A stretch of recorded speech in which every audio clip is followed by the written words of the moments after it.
तो आज का जो टॉपिक है इंग्लिश में ऐसा है, इज द एफिशिएंट चर्च, यह Ephesian church of the book of Revelation the same as the Ephesian church to which Paul is writing the letter?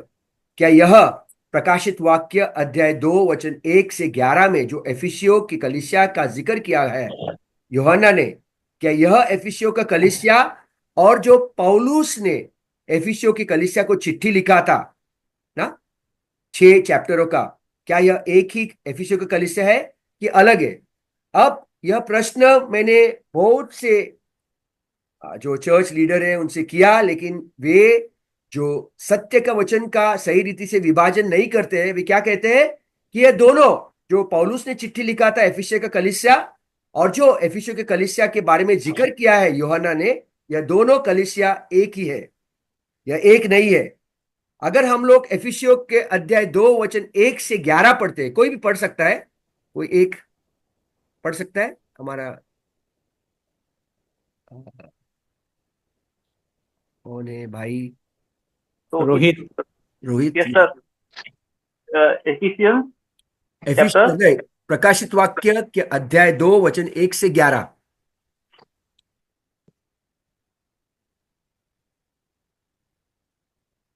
Okay. या इफिसुस की कलीसिया के दूत को यह लिख, जो सातों तारे अपने दाहिने हाथ में लिए हुए है और सोने की सातों दीवटों के बीच में फिर फिरता है, वह यह कहता है कि मैं तेरे काम और तेरे परिश्रम और तेरे धीरज को जानता हूँ, और यह भी कि तू बुरे लोगों को देख नहीं सकता, और जो अपने आप को प्रेरित कहते हैं और है नहीं, उन्हें तूने परख कर झूठा पाया। तू धीरज धरता है और मेरे नाम के लिए दुख उठाते उठाते थका नहीं। पर मुझे तेरे विरुद्ध यह कहना है कि तूने अपना पहला सा प्रेम छोड़ दिया है। इसलिए स्मरण कर कि तू कहाँ से गिरा है, और मन फिरा और पहले के समान काम कर। यदि तू मन न फिराएगा तो मैं तेरे पास आकर तेरे दीवट को उसके स्थान से हटा दूंगा। पर हाँ, तुझ में ये बात तो है कि तू नकलियों के कामों से घृणा करता है, जिनसे मैं भी घृणा करता हूँ। जिसके कान हो वह सुन ले कि आत्मा कलीसियाओं से क्या कहता है। जो जय पाए मैं उसे उस जीवन के पेड़ में से जो परमेश्वर के स्वलोक में है फल खाने को दूंगा। ओके। अभी ये प्रकाशित वाक्य के अध्याय 2 वचन 1 से 11 आपने पढ़ा। अभी यह स्टडी में हम लोग दो भाग लेंगे। एक भाग में मैं 7 पॉइंट बताऊंगा, 7 पॉइंट। और इस एक भाग में, पहला भाग जो है, इसमें हम लोग देखेंगे कि पौलुस जिस एफिसियों की चर्च को चिट्ठी लिखता है और योहन्ना जिस कलीसिया, एफिसियों के कलीसिया के बारे में उसके जिक्र करता है प्रकाशित वाक्य अध्याय 2 वचन 1 से 11 में, क्या ये एक है या अलग है? तो पहला जो स्टडी हम लोग है, हम लोग देखेंगे डिफरेंस पौलुस की सेवकाई और योहन्ना की सेवकाई, यानी कि दोनों के मिनिस्ट्री में अंतर क्या है, ये एकदम जरूरी है। और उसके बाद सबसे ज्यादा इंपॉर्टेंट पॉइंट जो भाग दूसरा है उसमें देखेंगे। ओके, आप लिख सकते हो। पहला पॉइंट है, हम लोग देखेंगे किस तरह से यूहन्ना और पौलुस की जो सेवकाई थी वो अलग थी। Number 1, John and Paul had separate ministry, दोनों की सेवकाई अलग थी और दोनों जो सेवकाई कर रहे थे वे लोग भी अलग थे।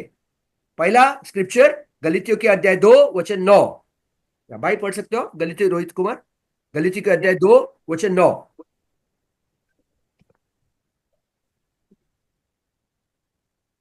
और जब उन्होंने उस अनुग्रह को जो मुझे मिला था जान लिया, तो याकूब और कैफा और यूहन्ना ने, जो कलीसिया के खंबे समझे जाते थे, मुझको और बरनबास को संगति का दाहिना हाथ दिया कि हम अन्य जातियों के पास जाएं और वे खतना किए हुए लोगों के पास। तो यहां पर हम देखते हैं इनकी सेवकाई। जो कैफास था, जो पतरस था, योहन्ना और याकूब, ये तीनों खतना किए हुए सुसमाचार को लेकर यहूदी लोगों के पास, खतना किए हुए लोगों के पास जाते हैं।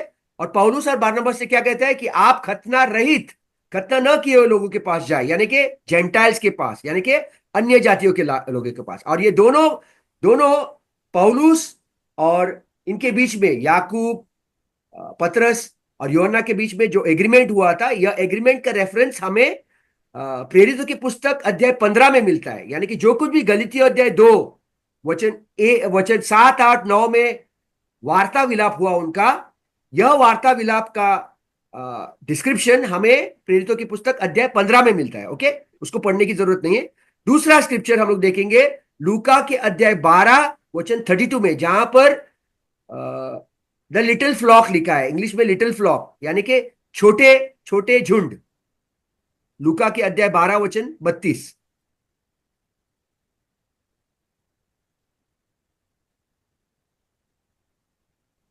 हे छोटे झुंड मत डर, हाँ, क्योंकि छोटे झुंड। तुम्हारे पिता को यह भाया है कि तुम्हें राज्य दे। ये छोटे झुंड कौन है? छोटे झुंड यानी कि 12 शिष्य। छोटे झुंड यानी कि ये शीप थे, शीप, शीप, भेड़ थे, भेड़। ओके। अब पौलुस को प्रभु यीशु ने प्रेरितों की पुस्तक अध्याय 9 वचन 15 और 16 में कहा कि वो राजाओं के पास, यहूदी लोगों के पास और अन्य जातीय लोगों के पास जाए। और पौलुस ने जो कुछ भी प्रभु यीशु ने उससे कहा था प्रेरितों की पुस्तक अध्याय 9 वचन 15 और 16 के अनुसार, पौलुस उसके अनुसार पहला वह यहूदी लोगों के पास गया था। ये आप लोगों ने टीचिंग सुना होगा भाई विश्वजीत का, कि पौलुस यहूदी लोगों के पास क्यों गया था ना। भाई विश्वजीत ने, पास्टर विश्वजीत ने यह टीचिंग डाला था ग्रुप में। कितने लोगों ने सुना वो? किसी ने नहीं सुना? सर मैंने सुना था। तो सुना है सर। मैंने सुना सर। हाँ, तो क्या कारण था कि पौलुस यहूदी लोगों के पास जाए? इसका टीचिंग भाई पास्टर विश्वजीत ने दिया था। ओके। अब पौलुस को जब प्रभु यीशु ने प्रेरितों की पुस्तक अध्याय 9 वचन 15 और 16 में कहा, वही उसके मुताबिक पौलु ने प्रेरितों की पुस्तक अध्याय 22 वचन 21 में और प्रेरितों की पुस्तक अध्याय 26 वचन 16 से 18 में उसके जो कुछ भी प्रभु यीशु ने कहा उसका पालन किया। कोई पढ़ सकता है प्रेरितों की पुस्तक अध्याय 22 वचन 21?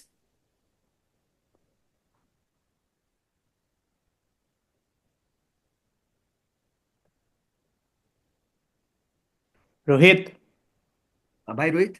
और उसने मुझसे कहा, "आ जा, क्योंकि मैंने तुझे अन्य जातियों के पास दूर दूर भेजा।"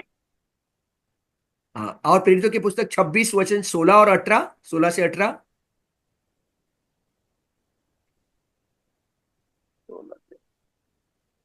परंतु उठ, परंतु तू उठ, अपने पांवों पर खड़ा हो, क्योंकि मैंने तुझे इसलिए दर्शन दिया है कि तुझे उन बातों का भी सेवक और गवाह ठहराऊं जो तूने देखी हैं, और उनका भी जिनके लिए मैं तुझे दर्शन दूंगा।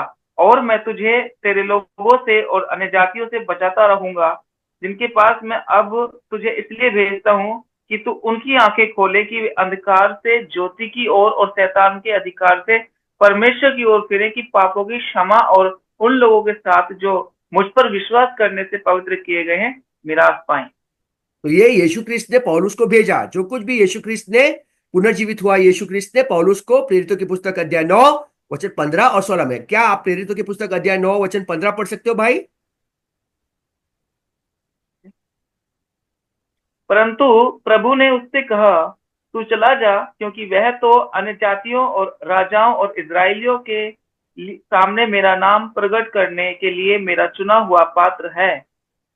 तो पूरे प्रेरितों की पुस्तक में पौलुस यहूदी लोगों के पास गया, यहूदी लोगों के पास गया। और प्रेरितों की पुस्तक अध्याय 28 का 28 में पौलुस ने देखा कि प्रेरितों के लोग कि यहूदी लोगों ने अपनी कान बंद कर दिए, इसलिए पौलुस ने उन लोगों को छोड़ दिया। और रोमियो की पुस्तक अध्याय 11 वचन 13 के अनुसार जो कुछ भी प्रभु यीशु ने पौलुस को चुना था कि वो अन्य जातियों के प्रेरित बने, उसके मुताबिक वह अन्य जातियों के पास आने लगा। रोमियो की पुस्तक अध्याय 11 वचन 13।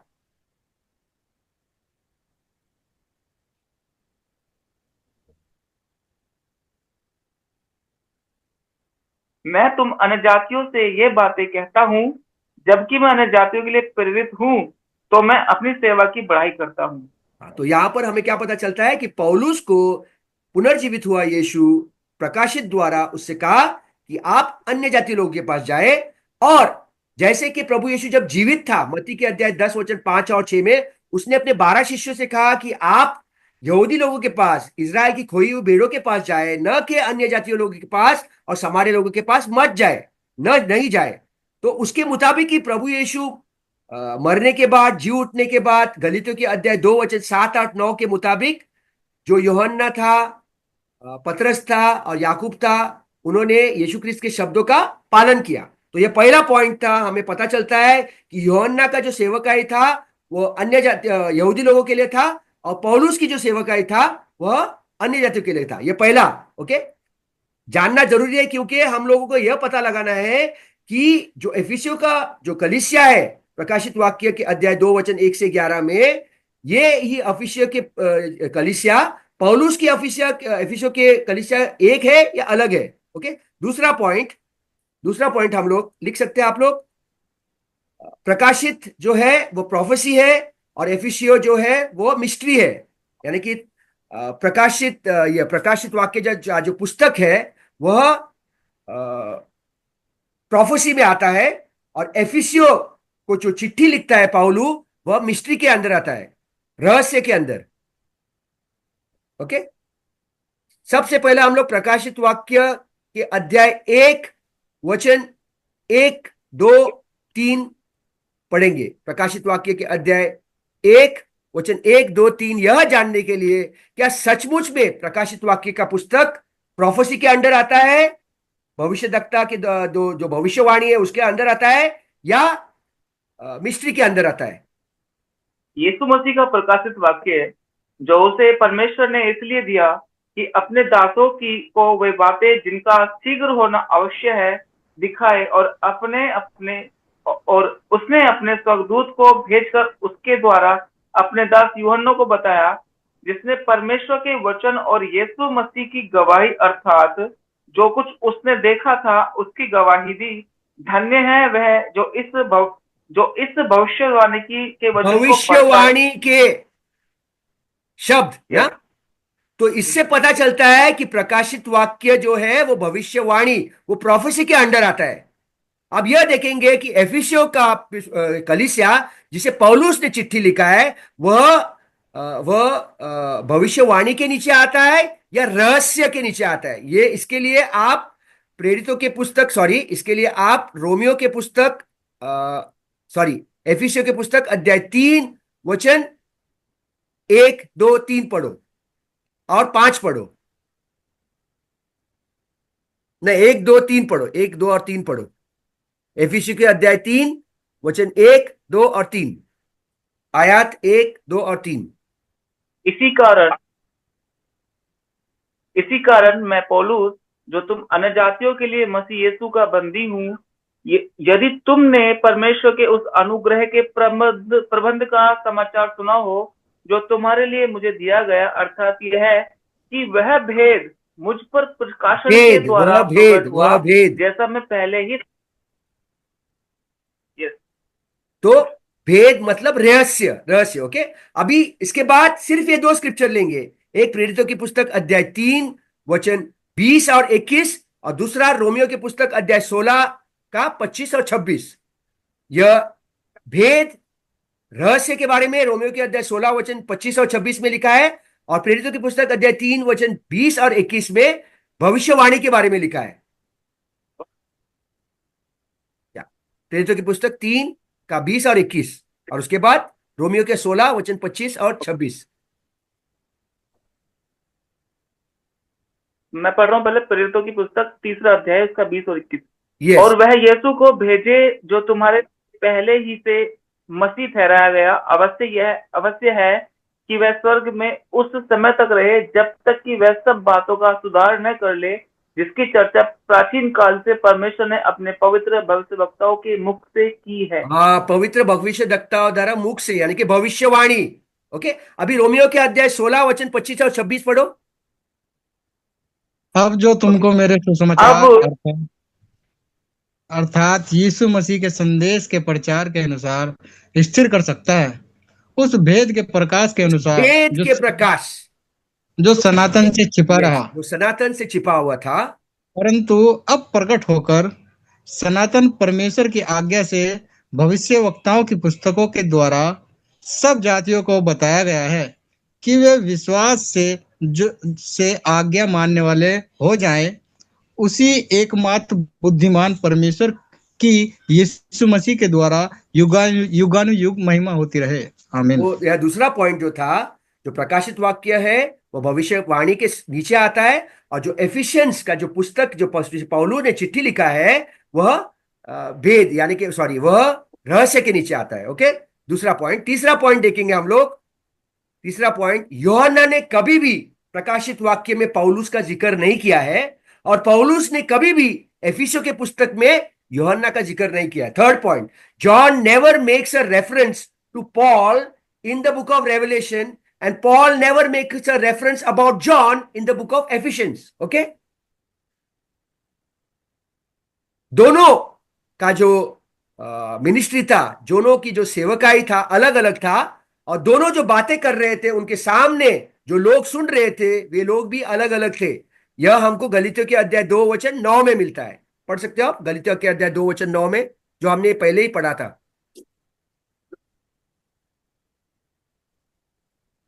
और जब उन्होंने उस अनुग्रह को जो मुझे मिला था जान लिया, तो याकूब और कैफा और यूहन्ना ने, जो कलीसिया के खंबे समझे जाते थे, मुझको और बरनबास को संगति का दाहिना हाथ दिया कि हम अन्य जातियों के पास जाएं और वे खतना किए हुए के पास जाएं। सो वेरी क्लियरली नो, यूहन्ना, पतरस और याकूब यहूदी लोगों के पास, जो खतना किए हुए लोग थे उनके पास जाएंगे, और पौलुस और बारनबास अन्य जातीय लोगों के पास जाएंगे जो खतना रहित थे, जो खतना न किए हुए लोग थे। तो इससे क्लियरली पता चलता है कि यूहन्ना की जो लोग थे वो सब यहूदी लोग थे, खतना किए हुए लोग थे। मत्ती अध्याय 10 वचन 5 और 6 में जो यीशु क्रिस्त ने कहा, यीशु क्रिस्त के मरने के बाद, पुनर्जीवित होने के बाद, यीशु क्रिस्त के बाद भी वे लोग वही पालन करते थे जो यीशु क्रिस्त ने मत्ती अध्याय 10 वचन 5 और 6 में कहा। उन्होंने गलीतियों के अध्याय 2 वचन 9 में पालन किया। ओके, चौथा पॉइंट, यह जो स्वर्गदूत था, यूहन्ना के प्रकाशित वाक्य के पुस्तक में, यूहन्ना के प्रकाशित वाक्य अध्याय 2 वचन 1 से 11 में, यह एंजल जो था, इसके खिलाफ पौलुस ने अपनी चिट्ठी में लिखा। यानी कि पौलुस ने कभी भी ऐसा नहीं कहा कि मैं उस स्वर्गदूत को यह चिट्ठी लिखता हूं। पौलुस ने इसके खिलाफ बात किया। गलीतियों के अध्याय 1 वचन 8 और 9 में, यदि स्वर्ग से कोई स्वर्गदूत भी आकर आपको कोई दूसरा सुसमाचार प्रचार करे तो वो श्रापित हो। लेकिन यूहन्ना जब प्रकाशित वाक्य के पुस्तक में लिखता है, प्रकाशित वाक्य के अध्याय 2 वचन 1 और 2 कोई पढ़ सकता है? प्रकाशित वाक्य के अध्याय 2 वचन 1 और 2, एक पढ़ो। इफिसुस की कलीसिया के दूत को यह लिख, एफिसियस सातों की तारे कलीसिया के अपने दाहिने दूत को, एफिसियों के कलीसिया के दूत को, एफिसियों के कलीसिया के दूत को, unto the angel of the church of Ephesus. ऐसा नहीं कहा कि एफिसियों के कलीसिया के पास्टर को, लेकिन बहुत से लोगों ने इस शब्द को तोड़ मरोड़ के कहा कि वहां पर जो एल्डर था, वहां पर जो चर्च लीडर था, वहां पर जो चर्च का पास्टर था, उनके लिए चिट्ठी लिखा। नहीं नहीं नहीं नहीं, यहां पर तो दूत को चिट्ठी लिखा गया था, दूत को। और पौलुस दूत के खिलाफ था। किस तरह से? अगर कोई स्वर्गदूत से कोई स्वर्गदूत आकर भी आपको दूसरा सुसमाचार प्रचार करे, गलीतियों के अध्याय 1 वचन 8 और 9 में, आप श्रापित हो। आपको समझ में आ रहा है मैं क्या कह रहा हूं? जो पौलुस ने एफिसियों लोगों के लिए चिट्ठी लिखा, वहां पर पौलुस दूत के साथ हाथ मिलाप नहीं कर रहा था। दूत अगर आकर कोई दूसरा सुसमाचार प्रचार करे तो वो कहता है श्रापित हो। लेकिन यहां पर प्रकाशित वाक्य के अध्याय 2 वचन 1 में यूहन्ना क्या कहता है कि एफिसियों के कलीसिया के दूत को यह चिट्ठी लिखा गया है, पास्टर को नहीं, लीडर को नहीं, कोई लीडर को नहीं, लेकिन दूत को। तो John's group in the members were the little. Okay, पांचवा पॉइंट ले लो, पांचवा पॉइंट, यह बॉडी ऑफ क्राइस्ट, जो प्रभु यीशु का देह का कलीसिया है, बॉडी ऑफ क्राइस्ट, प्रभु यीशु का देह यानी कि बॉडी ऑफ क्राइस्ट चर्च, जिसका जिक्र पौलुस ने अपनी चिट्ठिया में लिखा है, यह बॉडी ऑफ क्राइस्ट शब्द प्रभु यीशु का देह बुक ऑफ रेवलेशन, प्रकाशित वाक्य के पुस्तक में एब्सेंट है। यूहन्ना ने कभी भी जिक्र नहीं किया है कि प्रकाशित वाक्य अध्याय 2 वचन 1 से 11 में यह जो कलीसिया है या बॉडी ऑफ क्राइस्ट है या प्रभु यीशु का देह है, ऐसा कभी भी जिक्र नहीं किया है। There is no reference to the body of Christ in the book of Revelation chapter 2 verses 1 to 11। कोई रेफरेंस नहीं है प्रभु यीशु के देह का जिक्र। लेकिन एफिसियों के पुस्तक में जहां पौलुस ने चिट्ठी लिखा है, एफिसियों के पुस्तक अध्याय 4 वचन 4 में उसने यीशु क्रिस्त के देह यानी कि बॉडी ऑफ क्राइस्ट यानी कि church under the dispensation of grace का जिक्र किया है। कोई पढ़ सकता है एफिसियों के अध्याय 4 का 4? एक ही देह है और एक ही आत्मा, जैसे तुम्हें जो बुलाए थे अपने बुलाए जाने से एक ही आशा है। देह नहीं है यहाँ पर, वापिस बोलो भाई। आज देखा है एक नहीं, कोई बात नहीं। इफिसियंस 4:4 ये है और एक ही आत्मा, जैसे तुम्हें जो बुलाए गए थे अपने बुलाए जाने से एक ही आशा है। ओके, अभी वचन 12 पढ़ो, एफिसियों के अध्याय 4 वचन 12 पढ़ो। ओके, जिससे पवित्र लोग सिद्ध हो जाएं और सेवा का काम किया जाए और मसीह की देह उन्नति पाए। मसीह का देह यानी कि मसीह का देह, यह शब्द, यह जो फ्रेज है, फ्रेज शब्द नहीं फ्रेज है, मसीह का देह का उच्चार यूहन्ना ने प्रकाशित वाक्य के अध्याय 2 वचन 1 से 11 में नहीं किया है। ओके, ये 5वां पॉइंट था। 6वां पॉइंट, 6th पॉइंट, प्रकाशित वाक्य में जो ऑडियंस है उनको राजाओं और क्या प्रीस्ट कहा गया है। आप प्रकाशित वाक्य के अध्याय 1 वचन 6 पढ़े। प्रकाशित वाक्य अध्याय 1 वचन 6, revelations audience is called Kings and priest. प्रकाशित वाक्य में जो सुनने वाले थे, जो ऑडियंस थे, जिनके सामने वह बात कर रहे थे यूहन्ना, वह राजा थे और प्रीस्ट थे। और हमें एक राजाओं और अपने पिता परमेश्वर के लिए याजक भी बना दिया। हाँ, याजक की महिमा तेरे राजा, पराक्रम युवक तेरे। याजक और राजा। अभी पतरस, यूहन्ना और याकूब को चुना गया था, इसलिए पतरस के मुंह से भी यही शब्द इजराइल के लोगों के लिए, यहूदी लोगों के लिए 1 पतरस अध्याय 2 वचन 9 में कहा गया है। 1 पतरस अध्याय 2 वचन 9 में। अभी यहां पर गया गुरुवार को हमारे पास्टर विश्वजीत ने करेक्शन के लिए कहा। कितने लोगों ने करेक्शन किया? करेक्शन किया? अभी पढ़ो भाई, 1 पतरस अध्याय 2 वचन 9, करेक्शन किया हुआ पढ़ो। हाँ, वो जो पर तुम एक चुना हुआ वंश, या पढ़ो भाई वापस। 1 पतरस, पर तुम एक चुना हुआ वंश और राज पदधारी, याजकों का समाज और पवित्र लोग और परमेश्वर की निज प्रजा हो, इसलिए कि जिसने तुम्हें अंधकार में से अपनी अद्भुत ज्योति में बुलाया है उसके गुण प्रकट करो। हाँ, अब यह याजक और यह राजा कौन थे, कैसा पता चलता है? देखो, मैं अभी पीछे से गया ना, प्रकाशित वाक्य का अध्याय 1 वचन 6, उसके बाद और पीछे आ रहा हूं मैं 1 पतरस अध्याय 2 वचन 9, अभी आगे जा रहा हूं मैं। कौन सा पुस्तक? एक्सोडस चैप्टर 19 वर्सेस 5 और 6, निर्गमन अध्याय 19 का 5 और 6। यह याजक और राजा कौन थे? क्या प्रभु यीशु के देह यानी कि बॉडी ऑफ क्राइस्ट यानी कि चर्च था, इजराइल था? इसलिए अब यदि तुम निश्चय मेरी मानोगे और मेरी वाचा का पालन करोगे तो सब लोगों में से तुम ही मेरा निज धन ठहरोगे। समस्त पृथ्वी तो मेरी है और तुम मेरी दृष्टि में याजकों का राज्य और पवित्र जाति ठहरोगे। जो बातें तुझे इजराइलियों से कहनी है वे यही हैं। हाँ, तो ये तीनों पॉइंट, ये तीनों स्क्रिप्चर। पहला कौन सा स्क्रिप्चर है? प्रकाशित वाक्य अध्याय 1 वचन 6, याजक और राजाओं। उसके बाद पीछे आएंगे 1 पतरस अध्याय 2 वचन 9, याजक और राजा। यह कहां से आता है? कौन सा रेफरेंस से आता है? निर्गमन का पुस्तक अध्याय 19 वचन 5 और 6 में।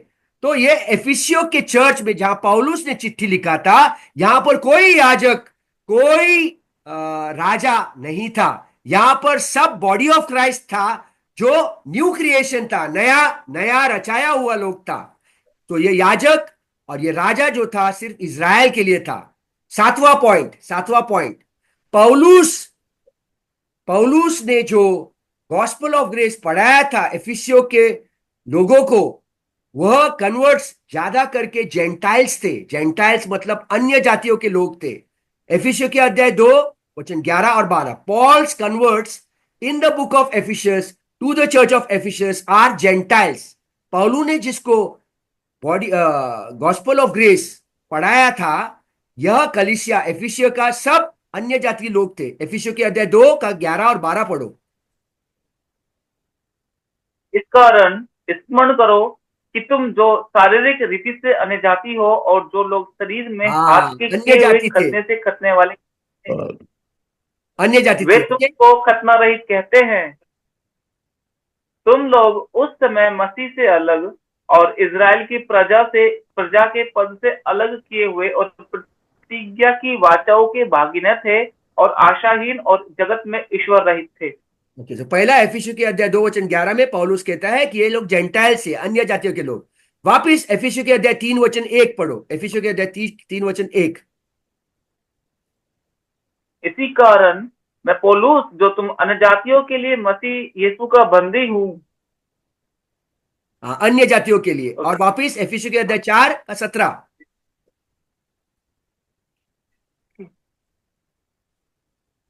इसलिए मैं यह कहता हूँ और प्रभु में आग्रह करता हूँ कि जैसे अन्यजातीय लोग अपने मन की अनर्थ रीति पर चलते हैं, तुम अब से फिर ऐसे न चलो।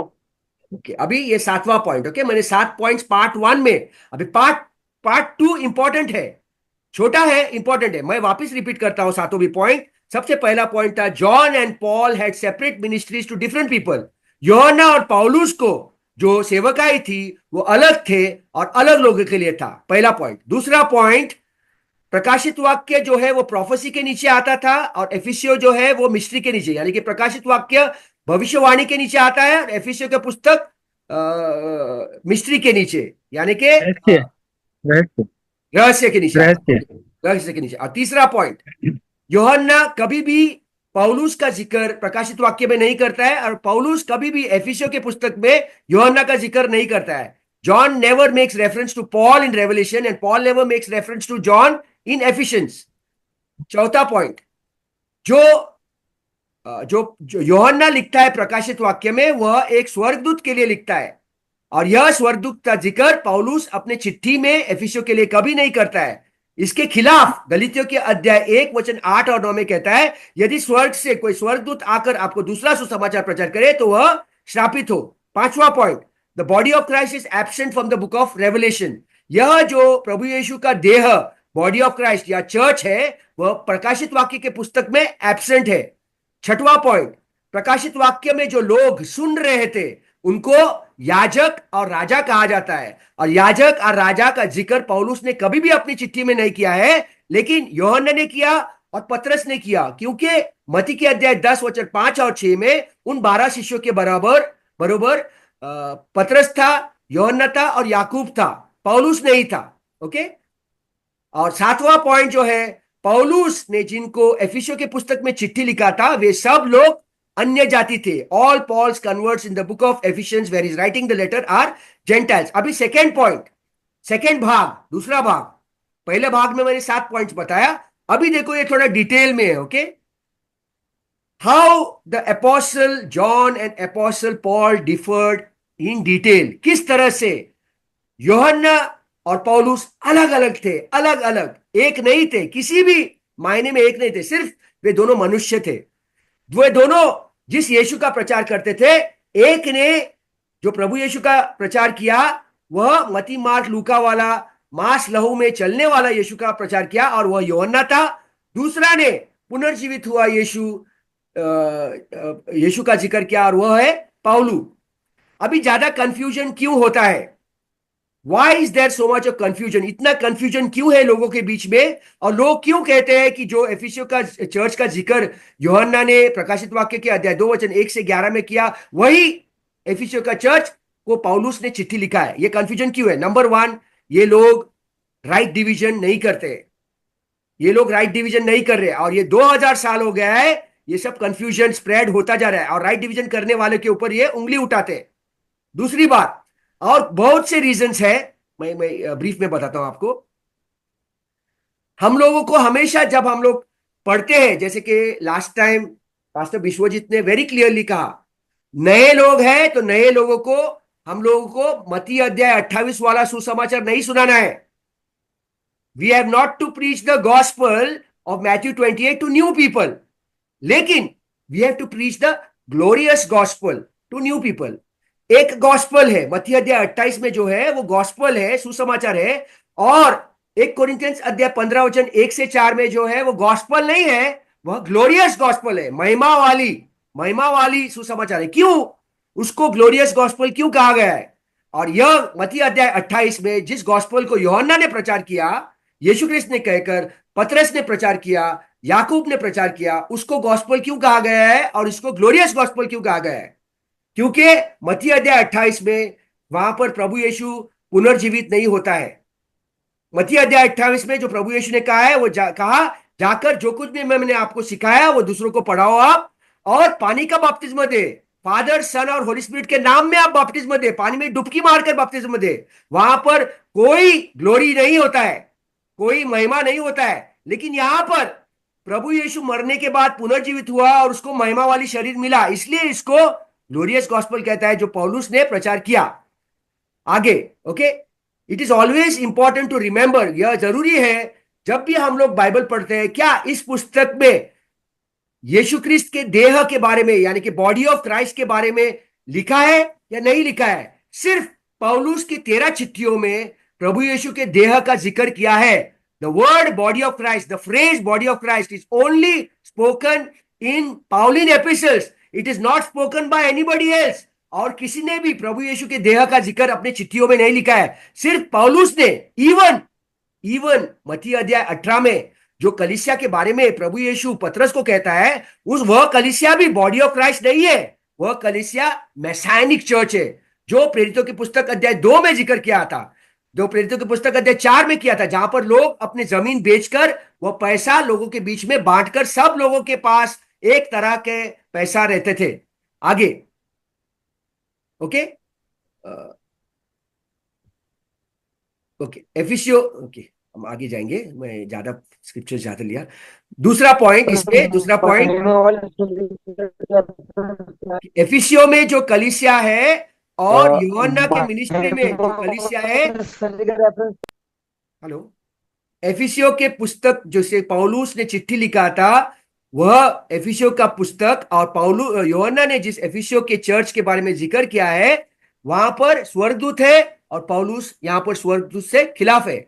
लेकिन याकूब ने अपने अपने प्रकाशित वाक्य के पुस्तक में ज्यादा करके एक स्वर्गदूत का ही सुसमाचार सुनाया।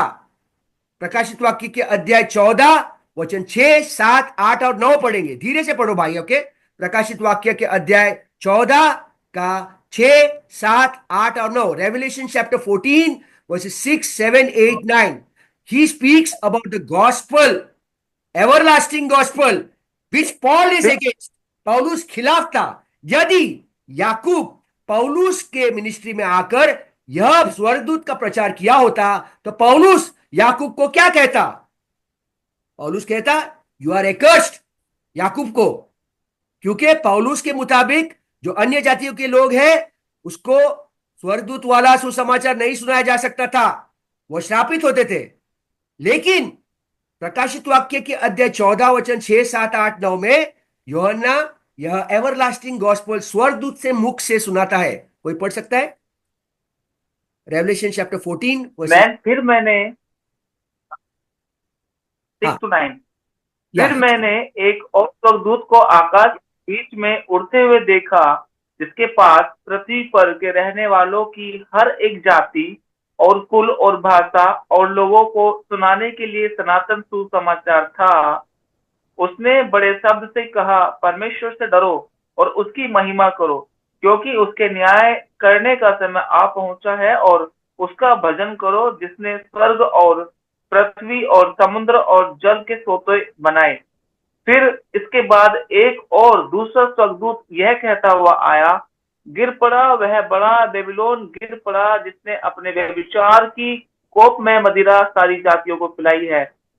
फिर इनके बाद एक और तीसरा स्वर्गदूत बड़े शब्द से यह कहता हुआ आया, जो कोई उस पशु और उसकी मूर्ति की पूजा करे और अपने माथे या अपने हाथ पर उसकी छाप ले, ओके, आमीन। तो हम लोग क्या देखते हैं यहाँ पर, कितना स्वर्गदूत आए? 1 2 3। 3 4 5 6, कितना स्वर्गदूत आए यहाँ पर? 3। सुसमाचार, महिमा वाली सुसमाचार, ये तीनों स्वर्गदूत ने क्या प्रचार किया? ग्लोरियस गॉस्पल प्रचार किया यार, everlasting gospel? Hello. Everlasting gospel. अगर ये एवरलास्टिंग गॉस्पल आज कोई प्रचार नहीं। करता है, तो वो क्या लोगों को नरक में लेके जा सकता है? यस। अगर कोई मत्ती अध्याय 28 का 19, 18 और 19 आज के युग में किसी को पढ़ाता है, कहता है कि आप जाओ, प्रभु यीशु ने जो कुछ भी मत्ती मार्क लूका में सिखाया दूसरों को सिखाओ और पानी का बपतिस्मा दो, क्या वो लोगों को नरक में लेके जा सकता है? जी बिल्कुल। अगर कोई आके यूहन्ना का अध्याय 3:16 कहता है कि यह सुसमाचार है कि खुदा ने संसार से इतना प्रेम किया कि उसने अपने एकलौते बेटे को अपने संसार में दिया, ताकि जो कोई भी उस पर विश्वास रखे उसको अनंतकालीन जीवन प्राप्त हो, उसको मरण ना हो। अगर ये सुसमाचार किसी को सुनाए, तो क्या वो नरक में जा सकता है? यस। क्योंकि यूहन्ना के अध्याय 4:22 में यह सुसमाचार सिर्फ किन्हें सुनाया गया था? यहूदी लोगों के लिए। यहूदी लोगों से यह उद्धार पाया गया था। अभी और एक पॉइंट देखेंगे हम लोग, ओके। हम लोग देखते हैं कि प्रकाशित वाक्य के अध्याय 2:6 में, 2:6 में यूहन्ना कुछ कहता है, कोई पढ़ सकता है? निकोलेटाइंस के बारे में, निकोलेटाइंस। निकोलाइट्स। हाँ, निकोलाइट्स। पर हाँ, तुझ में यह बात तो है उसमें ये कि तू दूसरों के कामों से घृणा करता है, जिनसे मैं भी घृणा करता हूँ। हाँ, इतना ही है लिखा। But this thou hast that thou है हेटेस्ट द दाउ का। निकोलेटाइंस का मतलब क्या है ग्रीक में? अगर हम लोग देखें, निकोलेटाइंस, निको मतलब कैप्चरिंग द पीपल, मतलब जो लोग हैं, जो लोग सुन रहे हैं, उन लोगों को मेरे पीछे पीछे आने के लिए कहते हैं हम लोग। यीशु क्रिस्त के पीछे पीछे नहीं, हमारे पीछे पीछे आने के लिए कहते हैं। लेकिन पौलुस जब कहता है, पौलुस क्या कहता है? तुम यीशु क्रिस्त के पीछे जाओ, मेरी मेरी सी चाल चलो। ओके। और आगे एफिसियों के, ओके, तीसरा पॉइंट, ओके, दूसरा भाग में तीसरा पॉइंट, जो एफिसियों का जो कलीसिया था, पौलुस ने जिसे चिट्ठी लिखा था, वह टोटली अलग था, under the dispensation of grace. और जो यूहन्ना जो एफिसियों के कलीसिया का जिक्र करता है, प्रकाशित वाक्य के अध्याय 2:1 से 11 में, वह under the dispensation of law था, under dispensation of law. None of John's epistles to Ephesians talks about aspects of mystery program. यूहन्ना कभी भी मिस्ट्री यानी कि रहस्य के बारे में कभी बात नहीं कर रहा है। लेकिन पौलुस की चिट्ठी जब आता है एफिसियों के अध्याय 2:2 और 3 में, तो हम लोग 3:2 और 3 में हम लोग क्या देखते हैं? हमेशा वो रहस्य के बारे में बात करता है, रहस्य के बारे में। और यूहन्ना की चिट्ठी, यूहन्ना के प्रकाशित वाक्य में हमेशा क्या करता है? वो भविष्यवाणी के बारे में बात करता है, भविष्यवाणी की बात में बात करता है। ओके, यह कहते हुए मैं यहां पर समाप्त करता हूं।